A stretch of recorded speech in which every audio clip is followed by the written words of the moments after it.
Okay, let's dive into this explainer. Today we're explaining the chapter that kicks off a truly fascinating physical education curriculum. In a world where students are increasingly isolated behind screens, physical education has literally never been more crucial. But actually, scratch that. Maybe not for the reasons you'd initially think.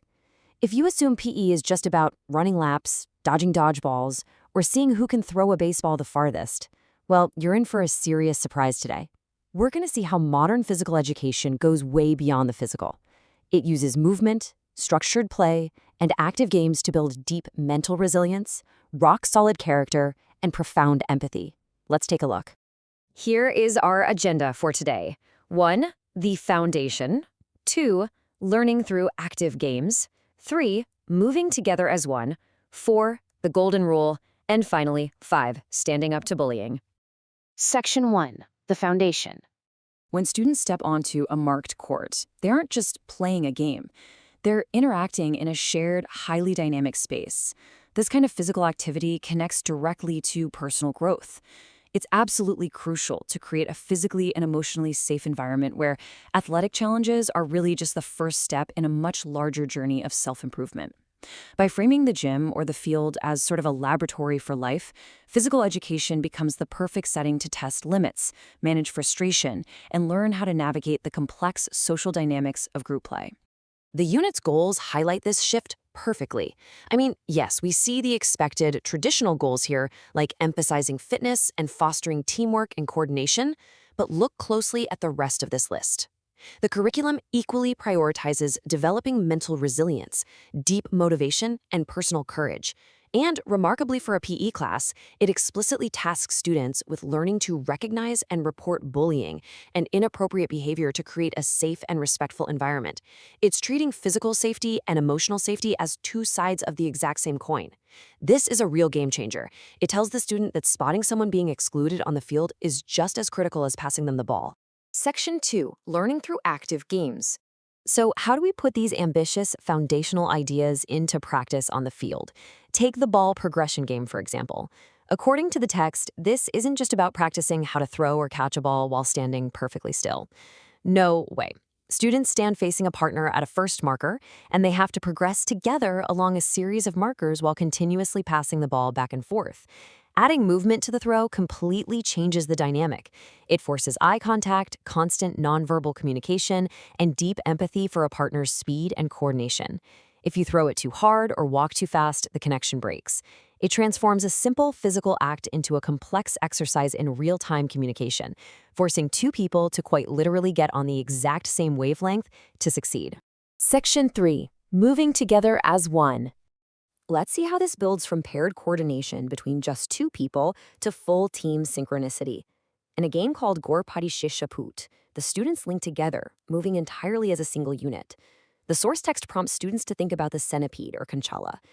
If you observe how a centipede moves, all those tiny legs have to work in perfect rhythm, right? Otherwise, the creature goes absolutely nowhere. The students are asked, how would you move your legs together to move fast? It's a literal, physical manifestation of moving as one cohesive unit. It requires every single individual to suppress their urge to sprint ahead and instead match the cadence of the person right in front of them. Now, what elevates this curriculum is the cultural and historical layer added to the physical activity. The name of the game relates to the Korpad, or monitor lizard.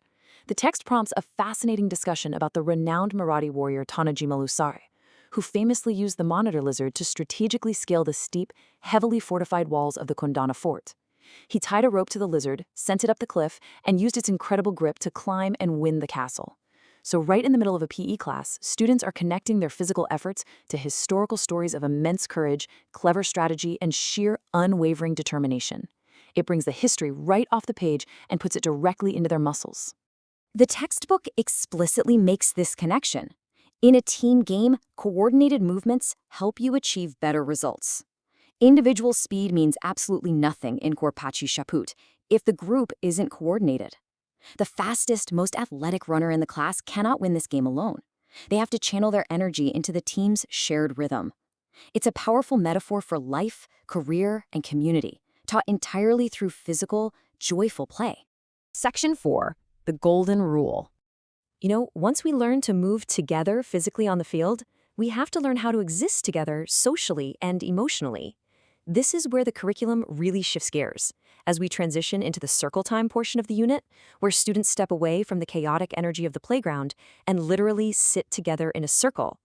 This simple but profound rule is introduced. Treat others the way you want to be treated. Treating others well will make you happy. Sitting in a circle to discuss feelings is an incredibly vulnerable act. It completely strips away the hierarchy of who is the fastest or strongest. In this space, the golden rule feels much more practical than theoretical. It connects external behavior with internal well-being, stating clearly that empathy isn't just about helping someone else. It's a foundational building block of your own personal happiness. Section 5. Standing up to bullying. Now we reach perhaps the most critical mental and social aspect of the entire curriculum, providing students with the actual tools to create a truly safe space for themselves and their peers. During circle time, the text doesn't just lecture students, it asks them to reflect on heavy, critical questions. If you were bullied, how would you feel? This forces active empathy.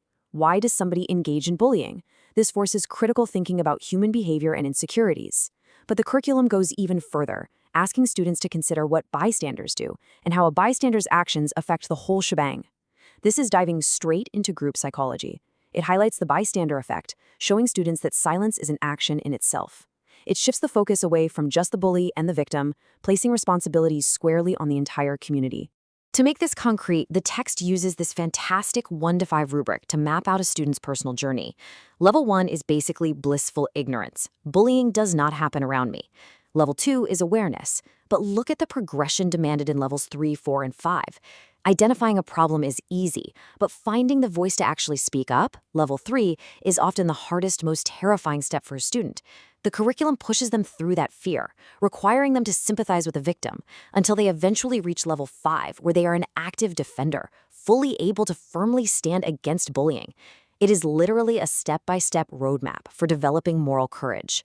Similarly, we see this skill for understanding harassment. Again, it highlights that merely recognizing inappropriate behavior isn't the finish line. The goal is to reach level 3, where you actively find your voice and speak up when it happens. By providing these rubrics right inside a physical education textbook, it sends a powerful message. It signals to students that emotional and social strength are skills. They aren't traits you're simply born with. They are muscles you must practice, flex, and track, just like you track your ability to run a mile, do a push-up, or pass a ball. As we wrap up this explainer, we've seen how explaining the chapter reveals a curriculum that brilliantly weaves physical coordination with mental resilience and social responsibility. From passing a ball on a marker to moving together like a centipede to having the profound courage to speak up for vulnerable classmates. So I'll leave you with this provocative thought inspired by the text. Taking these foundational lessons off the playground, what can you do differently today to prevent bullying and create a safer environment in your own community?